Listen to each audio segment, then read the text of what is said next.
Today we will dive into one of the oldest topics. This is carding.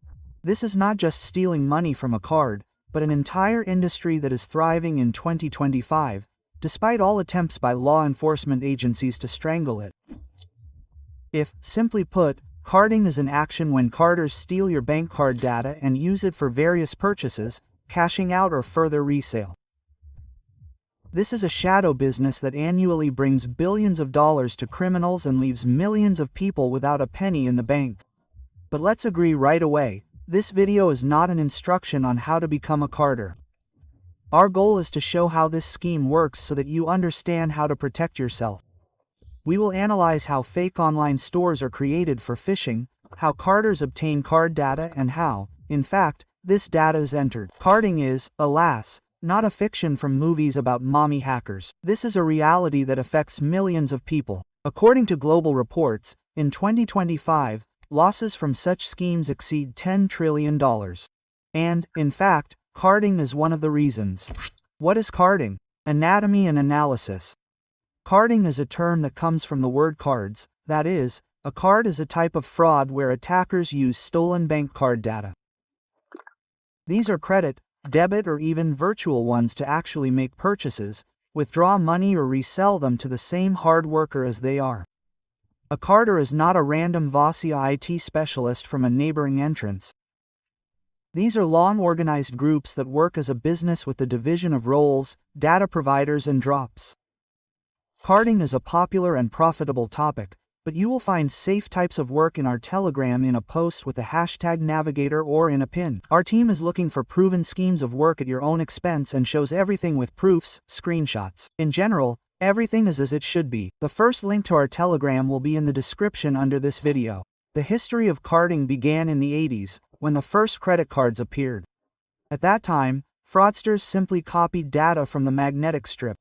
But in 2025, technology has already gone far ahead. Carders use bots, artificial intelligence to forge documents, and even NFC scanners for contactless payments. Entire huge marketplaces have long existed on the dark net where dumps are sold. These are complete sets of data from the card, including the number, name, CVV, and expiration date. Prices vary greatly. Dumps from the USA, for example, with high limits can cost about $50. And from Russia and other poorer countries from $1 to $20. Well, the question is, why is carding so popular among criminals? The answer is simple: the entry threshold is low. To start, all you need is a basic laptop, basic knowledge, and access to sites where data is sold. That's it. One successful carding, that is, using a card to buy, can bring literally $1,000. For example, a carder buys ladies for $50, makes a purchase for $1,000, and then sells this product for $50, for 70% of the cost. Usually, they get this much net profit. Net profit is hundreds of dollars in a couple of hours. Well, for businesses, that is, for shops, everything is just beginning. Shops lose money on returns, that is, these are chargebacks, and banks on compensation to victims. It is estimated that in 2025, carding makes up a significant part of these exactly $10.5 trillion in losses from cybercrime. The types of carding are also quite different, from simple card testing to complex attacks on large stores. Today we will focus on three key aspects.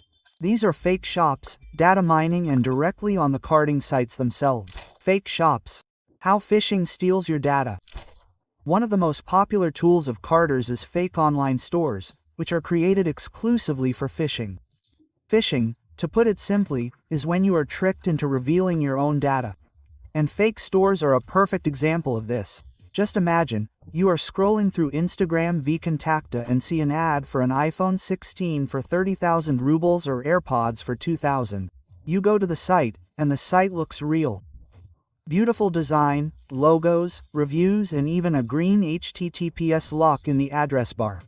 You add the address to the basket, go to payment, enter the card number, name, and all this nonsense, click pay, and that's it. Your data is already with the carders. What about the product that you just supposedly ordered, but it never existed? This is a funnel to get your data and then use it. How are such shops created? In 2025, with popularity, and it is literally done elementary.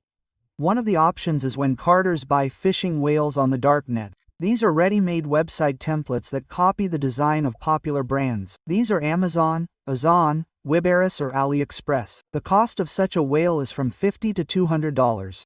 These templates include absolutely everything. Screwdrivers to scripts that collect data and send it to scammers. In recent years, whales have become smarter, as I said earlier, thanks to AI.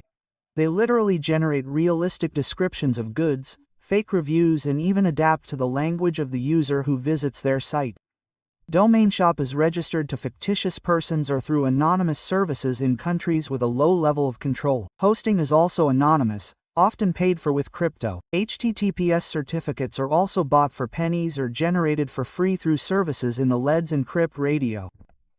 As a result, we get a site that looks so convincing that even an experienced user, me or you, may not notice the catch at all. Fake shops are distributed through different channels. The most popular is targeted advertising on social networks or Google Ads or Facebook. The carder uses multiple accounts of the same Facebook to launch ads until they are blocked. For example, in the 23rd and 24th years, a wave of fake stores under the guise of a sale from Apple affected literally thousands of users. In the 25th year, the trend shifted to mobile phishing. Sites are optimized for smartphones, where people are much less likely to check the URL due to the small screen. Other methods of distribution are spam mailings, email, telegram, SMS, and so on. An example of a real scheme: Card creates the TCH sale website. I don't know, let's call it that. Advertising it in the telegram. PlayStation 5 for 10,000 rubles. The user sees a pretty good site, goes in, enters all the data, and usually such a site lives 1 to 2 days. In 1 to 2 days, you can literally pour tons of traffic to the site and get a bunch of material that you can either sell or use yourself. Phishing is not limited to stores. There is, although less popular and less effective, but they are still used. This is email phishing. You receive a letter supposedly from the bank with a warning. Your account is blocked. Confirm the data by the link. The link, according to the laws of the genre, leads to a fake site, where you enter your data. Techniques of deception and substitution of domino are as old as the world, but they are still being used. For example, here's a link tvoibank.com instead of tvo.com. What is the difference? The difference is just one letter I. There is a literal, and there is the letter I, and believe me, the chance that the user will notice this is extremely, extremely small, or they use short links from Bitly. This also works. Another example. Of course, it is already shameful to mention this, but believe me, all this still works. These are calls from the bank's security service, where they ask for the CVV for verification. In 2025, and the voices make such calls indistinguishable from real ones in terms of voice. So be careful. The statistics are scary. 90% of thieves in 2025 are related to phishing. The victims, well, literally everyone, from students to pensioners, because few people check legal entities and even think about the catch. Fake SHPY are only part of the scheme. Let's figure out how else carders get material. Getting material. How they steal card data. Material, as they call it in carder circles. This is the number, CVV, expiration date, sometimes a PIN code or even the owner's address. Phishing is the main, but not the only way to extract money. Let's look at other methods used in 2025. Skimming is a classic carding. A skimmer is a device that looks something like this. It is installed on an ATM or a POS terminal in a store. It reads data from the card's magnetic strip and transmits it to the skimmer. Then this information is either written to a duplicate card or simply sold. In 2025, skimmers have become almost invisible. These are no longer the old thick, horrible overlays. They can be the size of a credit card, literally with Bluetooth and Wi-Fi for data transfer. They are installed absolutely everywhere. These are gas stations, supermarkets, cafes, and just everywhere. Often adds a hidden camera or the same overlay to record the PIN code. Example: in 2024, a group of people were caught in Europe who installed skimmers on 350 ATMs, stealing literally thousands of card data. How can this go unpunished? Yes, it's elementary. And I have already answered this in principle. Almost no one checks the keyboard or looks around at all when paying with their card. The next method is data leakage. Hackers hack into the databases of large companies. These are stores, banks, delivery services, anything. In 2025, leaks occur almost weekly and are quite large. A recent case is the hacking of a large retailer in Asia. Then the data of millions of cards leaked. The same data is sold on the darknet on forums like Bridge forums or Raid forums, and the price depends on the freshness of the material. That is, fresh damn is more expensive, old cheaper. Well, even if you check ATMs and everything is, so to speak, under your control, this is not a guarantee that your card will not leak anywhere, because there are NFC crashes. With the help of NFC, they read data from contactless cards in a crowd. This is the metro, markets, it doesn't matter where. It's enough to just come up to 20 to 30 centimeters away from you. And this doesn't give a full dump, but it can be combined with other methods. And then the whole thing usually flies for sale. That is, for example, you don't even necessarily need to get the material. You can just pay and go to work. Carders who don't want to take risks, just, I repeat, buy ready-made dumps on forums like Alpha-B or Guitar, well, until they close. But believe me, there are actual shops now, and these are literally data supermarkets in BFC. How data turns into money. Vbing is the final stage of carding, when the stolen data is used for purchases or cashing out.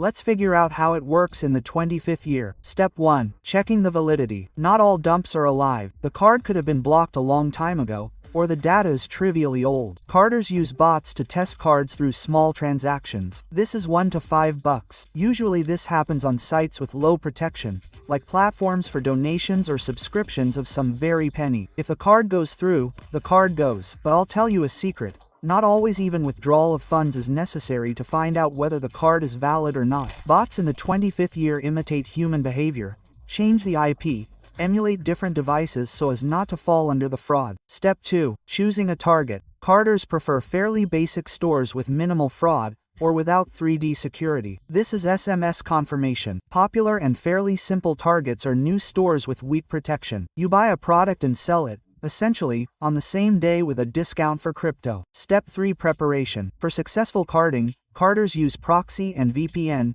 anti-dick browser and drop addresses. These are fake delivery addresses, often to front men, well, that is, drops, and fake accounts. That is, they create profiles with a purchase history so that the store does not reverse the entire process. Well, and the fourth step is the carding itself. The carder goes to the store, adds the product to the cart, enters the card details. If 3D security arrives, they use money laundering through intermediaries or stolen phone numbers to intercept SMS. Approximate scenario.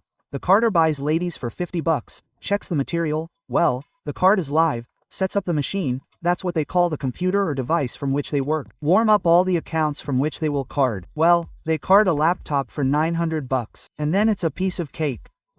After the goods reach the drop or scoop, this is the person who buys all these carded goods. The carder is paid in crypto from 50 to 70% of the cost of the goods.